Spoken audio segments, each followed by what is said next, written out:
हरिओम नमो नारायण। देखिए महाराज, आज जो विषय लेकर आए हैं वो है हरि प्रबोधनी एकादशी व्रत। एक तारीख को रखें या दो को, यह पूर्ण रूप से स्पष्ट किया हुआ है और शास्त्र का प्रमाण है। देखिए ध्यान से सुने। शास्त्रों में लिखा है, शुद्धा च दशम्याम संयुता इति वेदताः सा एकादशी द्विधा इति विभूजिता।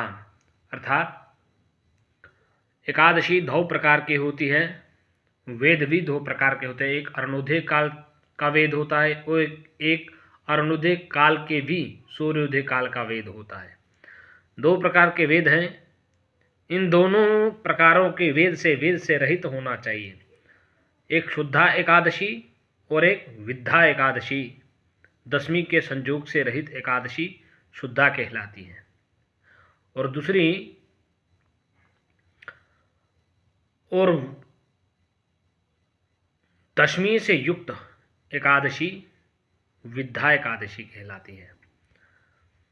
अरुणोदय काल से दशमी का प्रवेश होने से विद्धा एकादशी, दशमी तिथि का वेद हो जाता है और सूर्योदय काल में दशमी तिथि का प्रवेश होने से विद्धा एकादशी कहलाती है। ये दोनों प्रकार का एकादशी व्रत त्याज्य है, यानी ये व्रत नहीं रखना चाहिए। स्पष्ट करेंगे अभी आपको। लिखा है, दशमी वेद संयुक्ता तर्ज्यात एकादशी व्रते, त्याज्यात एकादशी व्रते। अर्थात पद्म पुराण में लिखा है, दशमी युक्त एकादशी व्रत त्याज्य होता है।